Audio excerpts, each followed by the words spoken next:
Shamakun Prabhu, are you doing the live stream? Yes, Prabhu. I started. Do you want me to start? Oh, look at that.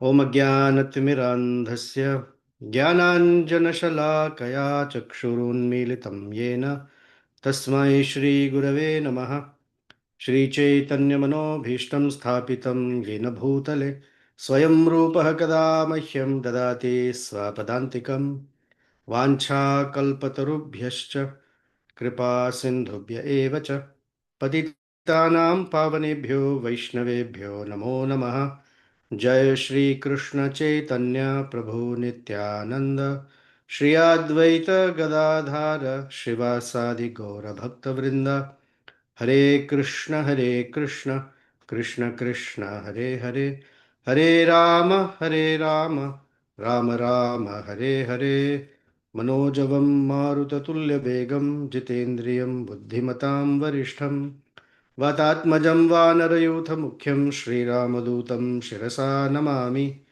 Kujantam Rama Rameti Madhuram Madhuraksharam Aruhya Kavita Shakham Vande Valmiki Kokilam Apadam Apahartaram Dataram Sarvasampadam Lokabhiramam Shriramam Bhuyo Bhuyo Namamyaham Dakshine Lakshmano Yasya Vame Cha Janakatmaja Purato Marutir Yasya Tam Vande Raghunandanam.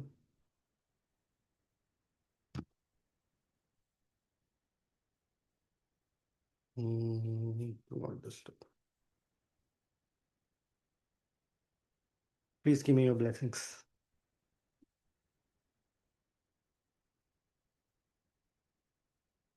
So we're all in the middle of a battlefield. Lakshmana and Sri Ramachandra have been released from the bondage of Naga Pasha or Nagastras. Their bodies have become brilliant, effulgent, and they have regained all of their strength, their tejas, their virility, and they're ready.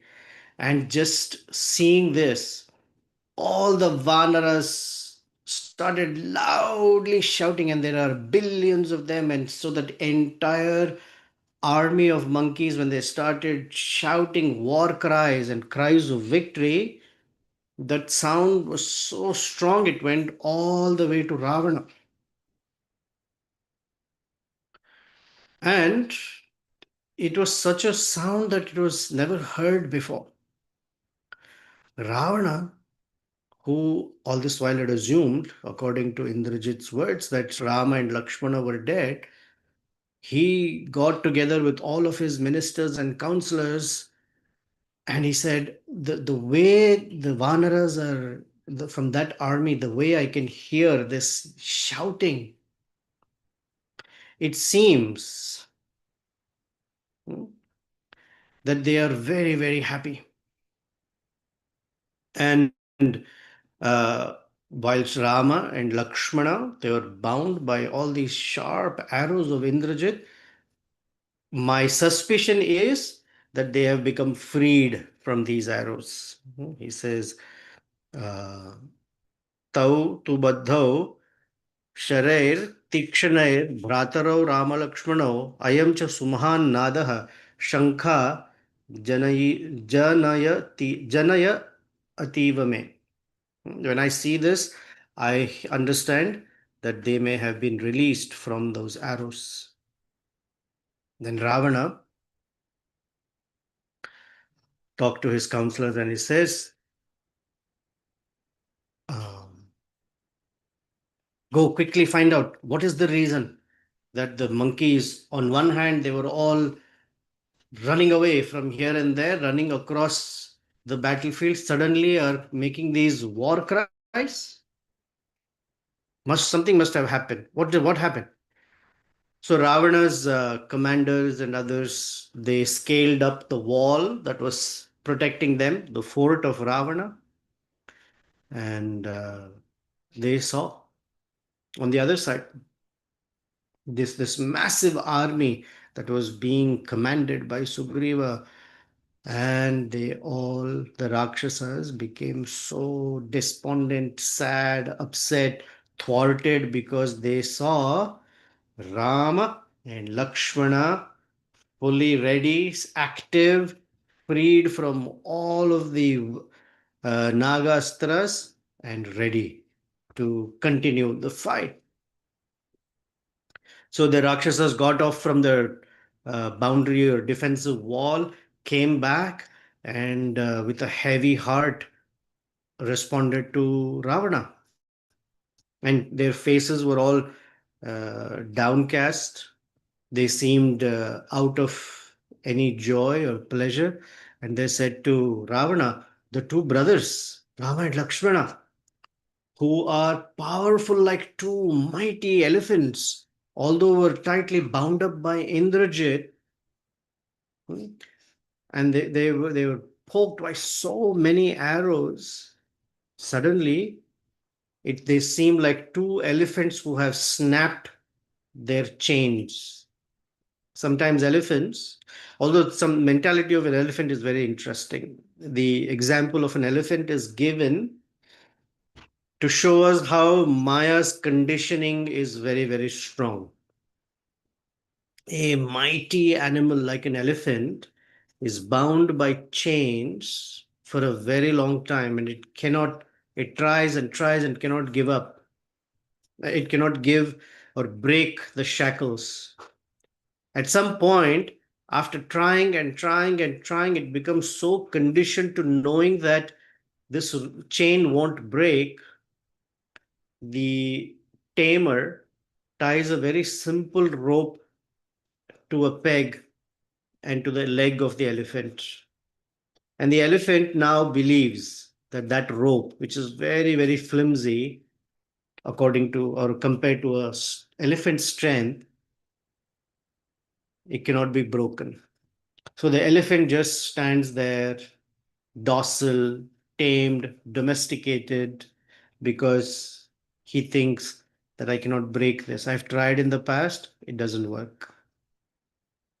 So the conditioning of Maya is such that, oh, I've tried in the past to overcome whatever difficulty I might have, but the difficulty is too big. And by that, even the small things people don't try to overcome because the conditioning nature is such. Here he says, Chitwa Gajendra Vikramo, that these two are so strong, they look like elephants that have broken all shackles and made themselves free, unfettered. When Ravana heard this, he pretty much lost it, as they say. Valmiki says that the color in his face went away. He had this radiant face, all the color went away. Tachrutva vachanam tesham rakshasendro mahabalaha chinta shoka samankranto chinta shoka sama akranto vivarna vadano abhavat. Vadana is face, vivarna, all the color went away. Because he was struck with chinta and shoka samakranta. The chinta is worry and shoka is this sadness or lamentation hit him together in a very strong way. And he became sad, he became upset, he became like almost like lost his senses of what needs to be done. He said, how is it possible that my son Indrajit shot such infallible arrows upon these two brothers? And these he got as a special gift and boon. And these weapons had completely bound up. And now these two are free. I'm worried that my entire Rakshasa army is now at risk, which means he thinks that he may not win this war. So he says, all the weapons that we have, arrows, shafts, weapons, it seems like they will all be ineffective. So this is what he was thinking to himself. He was hissing like a serpent. Eva muktva tu samkruddha, very, very angry. Nishvanas urogo yatha, and hissing like a serpent. You see, a serpent said hiss, but he's very, very strong and hissing like a serpent. He turned to one of his very mighty, mighty Rakshasas by the name Dhūmraksha. And he told Dhūmraksha, Balena mahata yukto Rakshasam Bhima Vikrama. You are endowed with so much strength. Mahata Balena Yuktaha. Tvam Vadhaya Ashu. Quickly go and kill. Niryahi. Just go forward without any fear or worry. Ramasya Sahavanare. Rama and all the Vanaras. Just Vadhaya. Finish them. Kill them. And this person's name is Dhūmraksha. Dhūmra means smoke. Sometimes incense is called Dhūmra. Or smoking, cigarette, they say Dhūmra Pana, smoking. Smoking of a cigarette. Dhūmra Pana Nishedaha. So Dhūmra is smoke, Aksha is eye. So his eyes were smoke colored, which means gray iris that he had. Gray looking. So he was fearful. So Dhūmraksha walked around Ravana as if paying his respects and obeisances, and without any delay left Ravana's palace fully energized. I get to fight with Rama and Lakshmana and the monkeys, and I will just kill them all. And he said, quickly, get everything ready. Why delay? Let's go. Hearing Dhumraksha's command, all of his mighty battalion all got together and said, yes, sir, let's go. And loudly roaring, getting their weapons ready, shining them, and ringing their bells, putting on their girdles, a coat of mail. Mail is MAIL, is a like a shield they wear that's made of chains, so that arrows and swords don't pierce them. And they put on their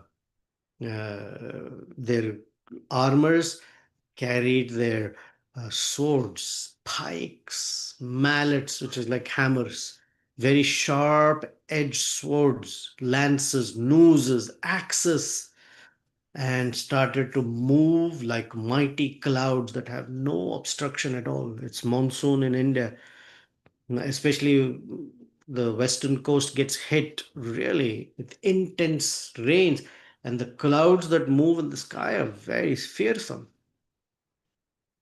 And each of them looked like mighty tigers waiting to fight.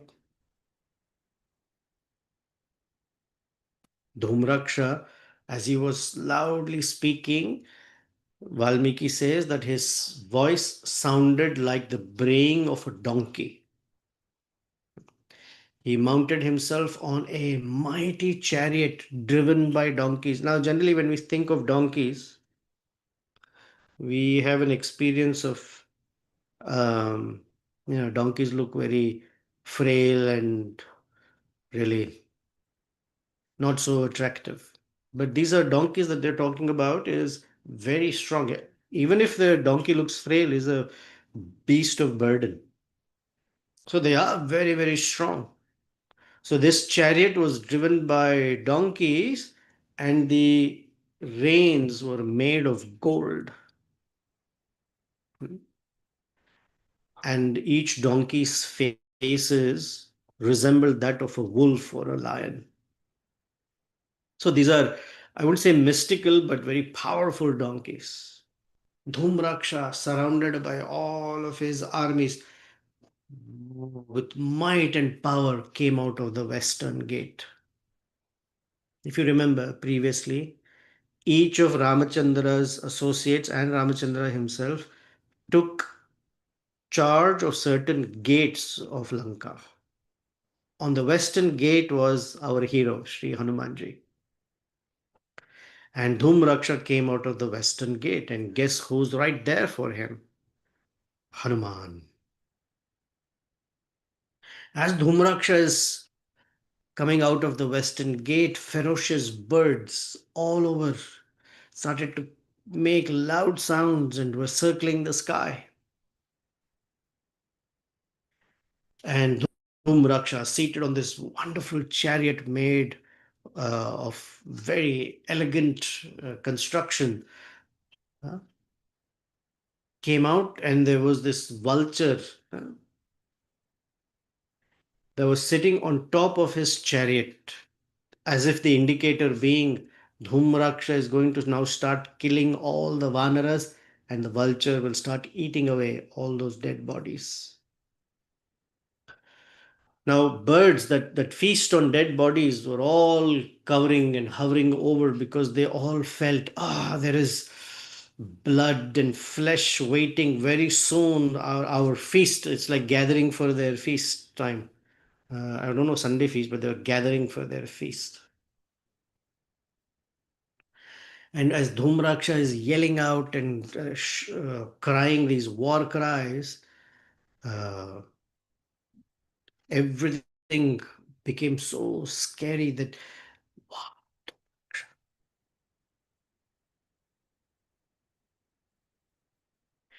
So the wind, the gush, everything got surrounded in such a.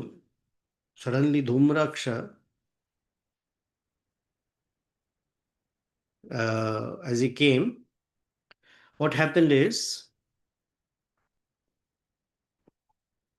a headless trunk, that is from the neck to the stomach, a headless trunk fell right in front of Dhumraksha. And that trunk was wet with blood. And when it fell in front of Dhumraksha, uh, it was suddenly a shock for him. And from the sky, instead of rain as water or water as rain, there was a rain of blood. And the entire earth shook. The wind that blew was like a roaring wind. And all around, it became dark. And people could know what direction to go. So Dhumraksha, for a moment, got a little concerned, because he thought, I'm going out there. And suddenly, unexpected, something happened, and he got perturbed, a little disturbed as to what happened. He was caught by surprise. And the cry and this whole situation of the sky raining blood and this strong winds was such that Rakshasas who were along with him, they fainted. And it seemed like the entire army of Ramachandra that's waiting, in this case headed by Hanuman on the western gate, under Ramachandra's leadership, looked like the influence of time when pralaya happens, when the universe is being destroyed. So the monkeys, when they saw Dhumraksha and his army, especially his army becoming uh, fainted, the monkeys became so happy that they started loudly shouting, and they charged, charged at Dhumraksha and Dhumraksha's armies. By this time, Dhumraksha's armies also come back to consciousness, and these two armies clash with such strength that it is unbelievable what kind of fight they are making with each other. And each time, one group hits the other one. So if the Vanaras crushed part of Dhumraksha's army, uh, the monkeys became so energized that they just grabbed trees, mountain peaks, rocks, and smashed the heads, bodies of all the Rakshasas. Then the Rakshas became very angry. and they became even more energized. And they started shooting so many arrows at the monkeys that the monkeys didn't know that it was almost like a rain of arrows coming to hit them. So this way, both the armies became energized because they were fighting with each other. And the Rakshasas had iron bars, tridents, spears, lances, and the monkeys had boulders, mountain peaks, and trees. And uh, the bodies were being cut, lacerated by the sharp weapons that the Rakshasas were throwing on the Vanaras. And in almost desperation, the monkeys are trying to reach out to trees and rocks and throw them back. So, in terms of the fight, it's not even equal. These guys have all these sophisticated weapons, and the Vanaras have hardly anything except for rocks and trees and tree trunks. But they don't even have other weapons.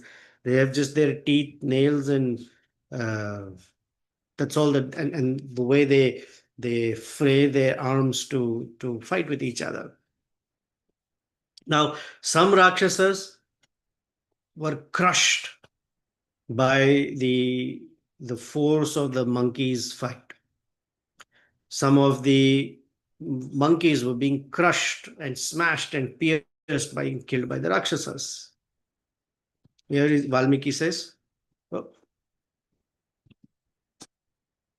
Rakshasa Mathita Kechit Vanarair Jitakashibihi प्रवेम प्रवेमु रुधिरम केचित् मुखे रुधिर भोजनाः. So some Rakshasas were crushed by monkeys, while some Rakshasas uh, who like to feast on monkeys were vomiting blood. Some Rakshasas were their sides were all torn apart. Some were crushed to a pulp by the trees. Some were pulverized by rocks, and some were torn to pieces by the monkeys. Monkeys would bite into the Rakshasa's flesh and just tear off pieces of flesh. So, like this, one by one, the Rakshasas were being beaten up like anything. The entire Earth's surface there was covered by so many elephants that were killed that the elephants looked like big mountains. The horses and the horse riders were crushed and they looked like the summits of mountains. So the monkeys caused a complete mayhem to Dhūmraksha's army. The Rakshasas' faces were bitten off by the monkeys, scratched all over by the nails. And while they're trying to recover from it, the monkeys were crushing them with trees. So, this way, the army of the Rakshasas was losing all hope because they thought they were stronger. But looking at all of this, the way they're being beaten up, the army of Dhūmra lost faith and they started turning around and running away. When they were running away, Dhūmra is trying to gather his army and sally forth with all their strength, became so angry that he caused havoc on the battlefield. He alone started killing, beating, maiming, hurting all the monkeys. So the way he was fighting, that the monkeys were being poked, pierced by lances, the monkeys started to spit blood. While he had this mallet, hammer-like thing, he started crushing their heads with it. And one by one, the Vanaras were falling on the ground, either unconscious or dead. They were being pierced by iron bars, javelins, sharp-edged swords, spears, so much so that the monkeys, one by one, in hundreds and thousands, were dying. When Dhūmraksha was tearing them apart like this, the monkeys now, who were at one point seemed like they were winning, now were completely lost. And the monkeys did not even get the chance to go to fetch their trees or tree trunks and rocks to fight back. And there's a beautiful verse. I shouldn't say beautiful, but Valmiki's way of describing that the battlefield sounded like this. It sounded like an orchestra because they were fighting on both sides. There were a lot of bow strings that were being twanged. As you release an arrow, the string twangs. And there were so many bows that the twanging of all the strings of the bow sounded like the strings of a veena. Hmm? He says, Dhanurja. Dhanurja is the string of a bow. Dhanurja tantre madhuram. So they sounded the twanging of the bow strings sounded like the sweet strings of a veena.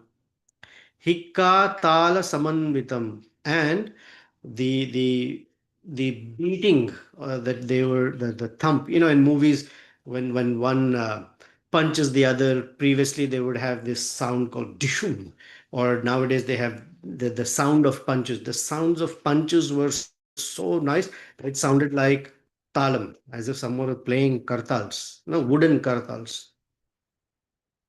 Mandastan tad geetam. And the horses that were also in the battlefield, and they were neighing and yelling and shouting, sounded like the vocals. Tad yuddha gandharvam abho ababho. It seemed like the entire battlefield was a big mighty concert. Or in English they call it symphony, but it was a massive concert. Now Dhumraksha, in the middle of this, uh, when he saw the havoc he was creating, he started laughing. That all directions were monkeys, cut, broken, killed, drenched in blood. When Hanumanji saw that his group was being beaten up and killed like this, Hanuman became very angry. Quickly, he brought up a large piece of rock. Now, I'm showing large piece of rock, but for Hanuman, this is not a large piece of rock. This is just a pebble. So imagine Hanuman's size, the kind of rock he picked up, and Hanuman's eyes turned red with anger. Usually, Hanuman's eyes are always moist, and there are tears filled in his eyes because he's constantly thinking of Sri Ramachandra. That person whose eyes are moist is also Rakshasantakam.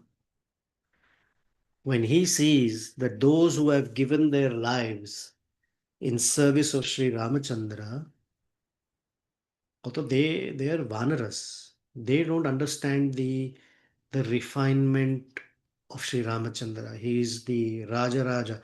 He comes from such a wonderful lineage of Dasharatha, of Raghu, Ikshwaku, all these great persons. So Ramachandra is extremely refined and sophisticated. And he is mixed with these monkeys that have absolutely no sophistication. They are swinging on the tree branches and they're just monkeys. But something, Sugriva agreed, and so they are fighting for a cause that's not even theirs. But they have such fantastic fidelity to Sri Ramachandra that they made Ramachandra's mission their mission. And I'm speaking this in a certain way because it's important to us as aspiring Vaishnavas, that the mission of Chaitanya Mahaprabhu, who's such a refined personality, in his entourage are people like me, just a monkey like, just monkey by behavior or mentality.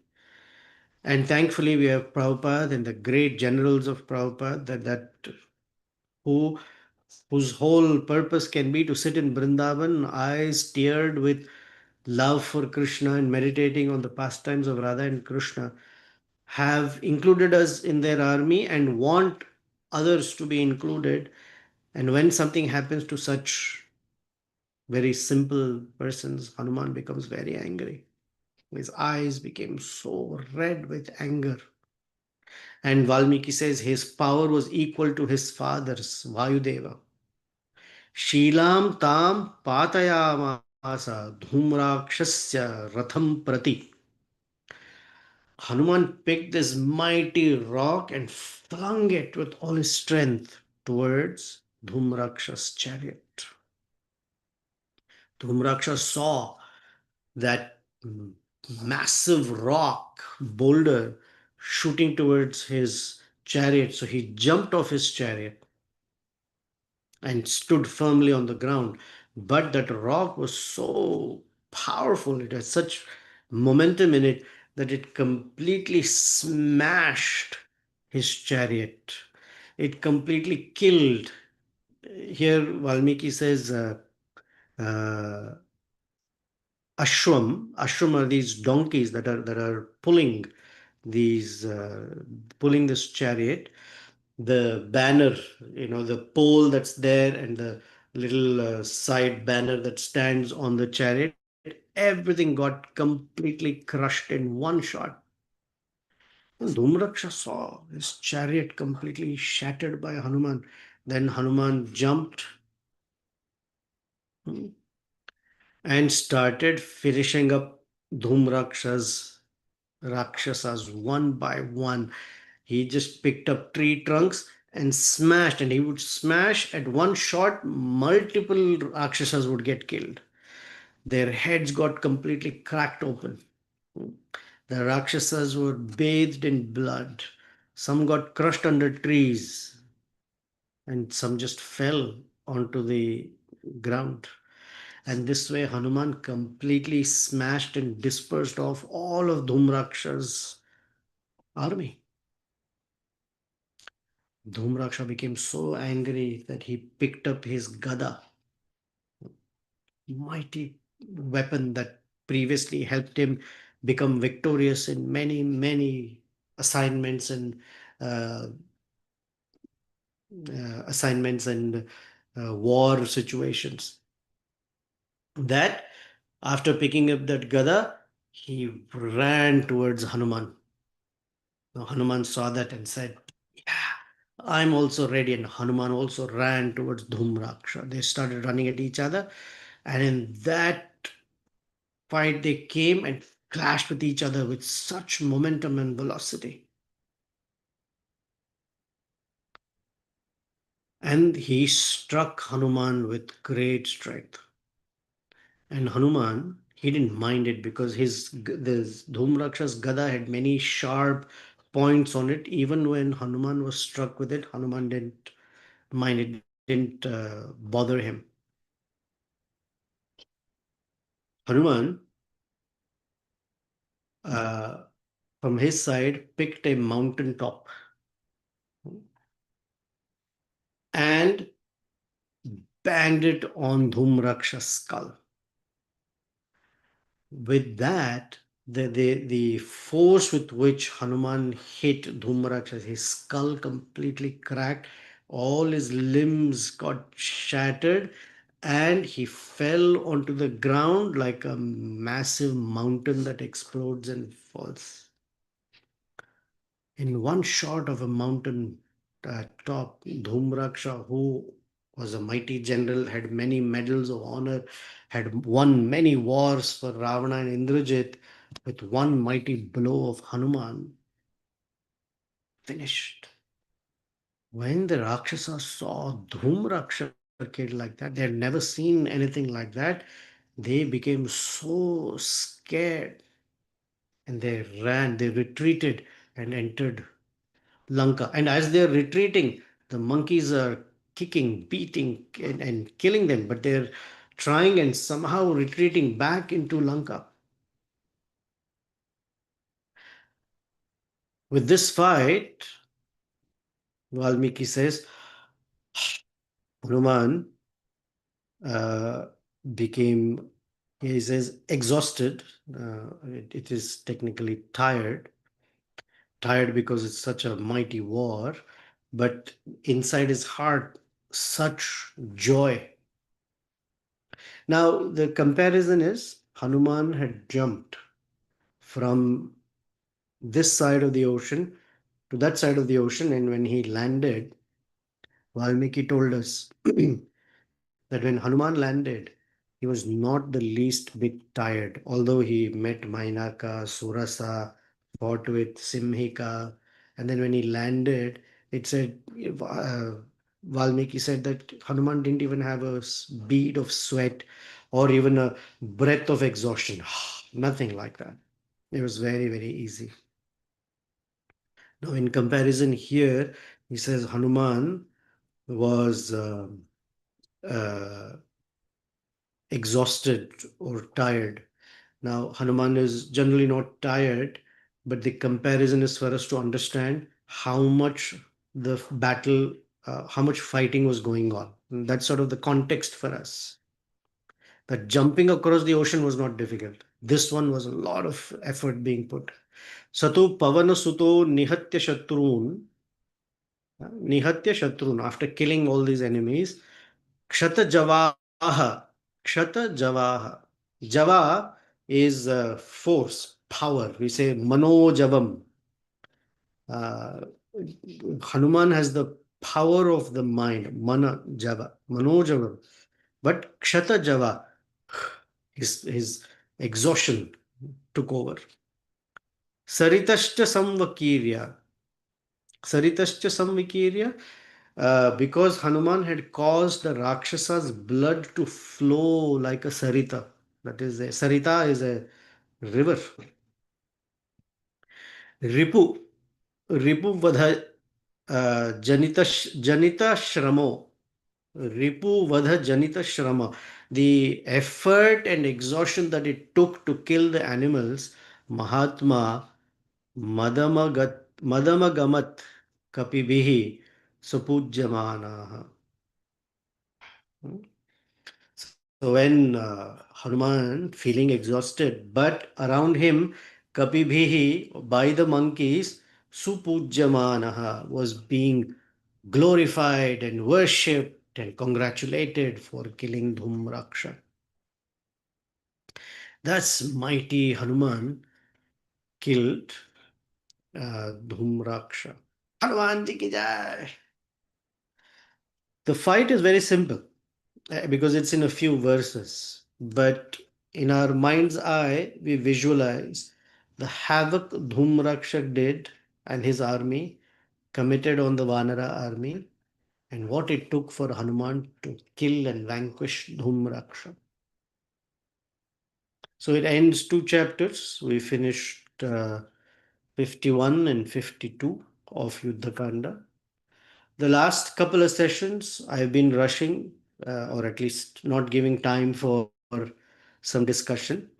So, if you have any thoughts or comments on these two chapters, you have any thoughts on the entire Yuddha Kanda, you have any reflections, hopefully, I'm hoping that you are having some time to sit back and meditate on wonderful Yuddha Kanda, what has happened so far, what it has taken, the kind of effort Sri Ramachandra, Lakshmana, and the Vanaras, Vibhishana are putting to get into Lanka, to release Sita Devi. Any reflections, any inspirations? This would be the time. We have a few minutes.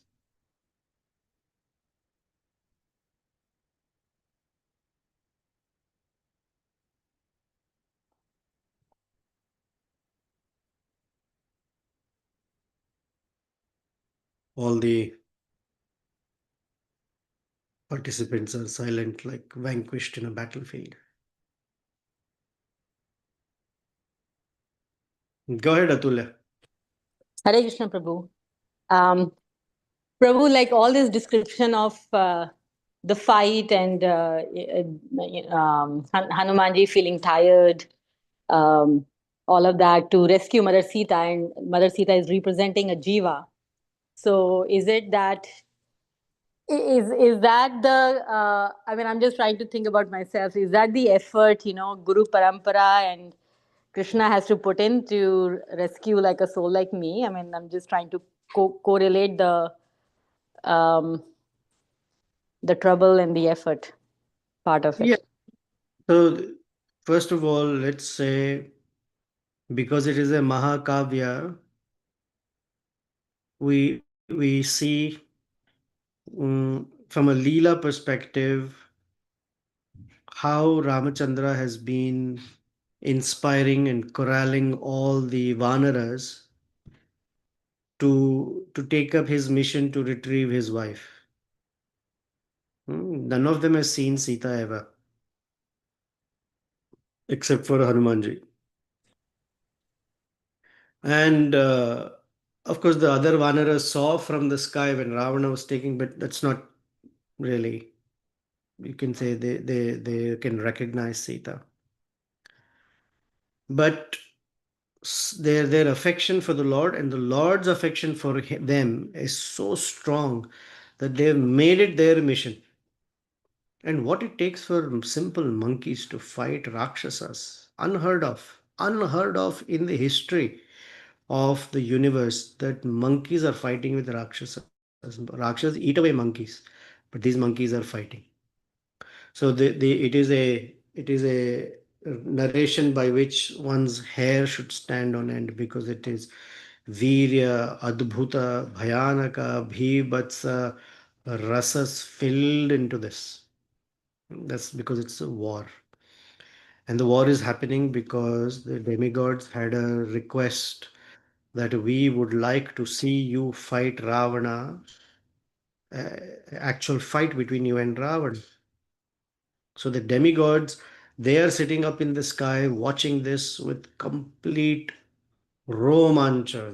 They're thrilled to see their Lord playing the role of a human being. So no extraordinary strength per se. Of course, he is infinitely strong, but playing the role of a human being. And Ravana, who was never thwarted, ever, is now seeing defeat in small ways. Indrajit's now Indrajit previously also Hanuman was captured by the same Naga Pashas. But the Rakshasas, because they have a lot of brawl, that is strength but no brain, once they tied Hanuman with ropes, then the Nagastra, the Brahmastra became released. That, oh, I will not Nagastra, Brahmastra said, oh, something small has come, we don't need to be here. So there is a lot of just physical brute force.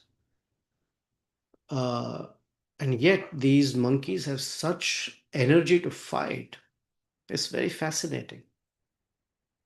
From a tattva perspective, or what we say, yes, we can relate to, not exactly that, but we can relate to the what we call the causeless um, resistance the physical and the subtle body provides to the the entry of the great acharyas and their teachings, or the life of bhakti and the Supreme Lord. There is a resistance. And we use the example of the elephant because it's conditioned. We become conditioned to, and therefore we resist. And what is the exact reason for resistance? The mind is such very powerful.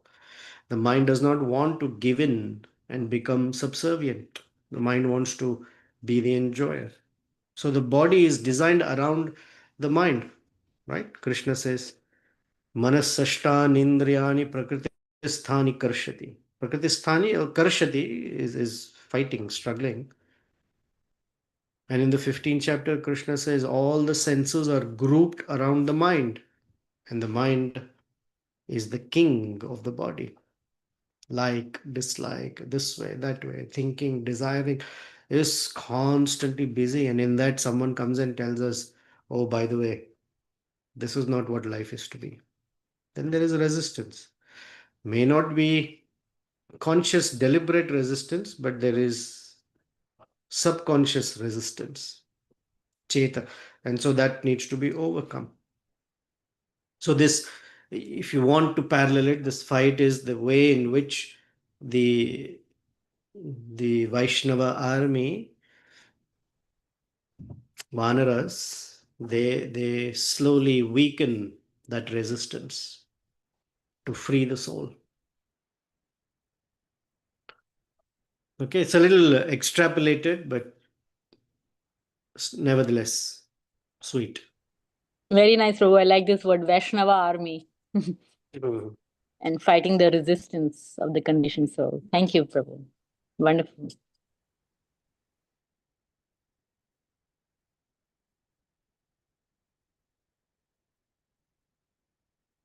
Oh, mighty warriors. Okay, seems like nothing. That's good.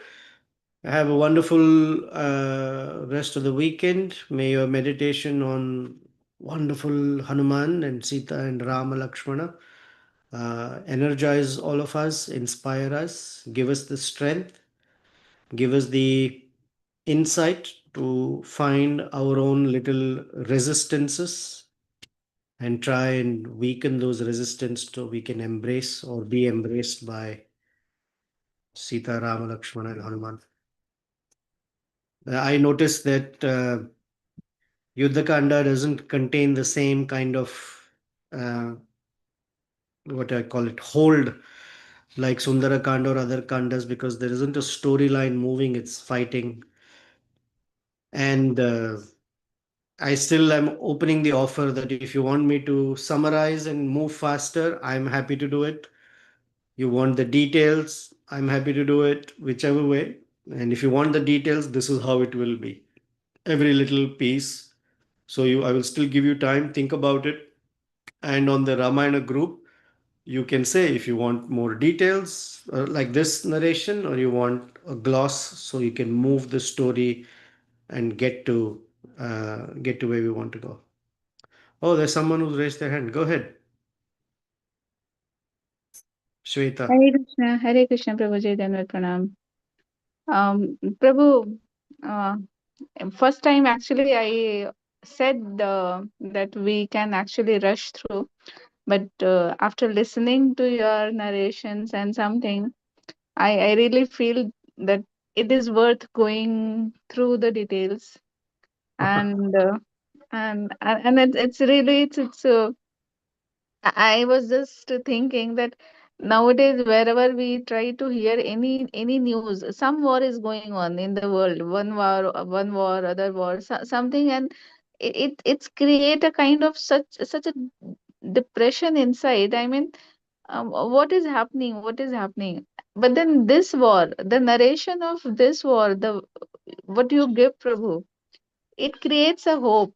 It Hmm. it gives a feeling of dharma, vijay of dharma, that one day, whatever it is difficult, whatever it seems difficult, it may look impossible, but then and there is something sure.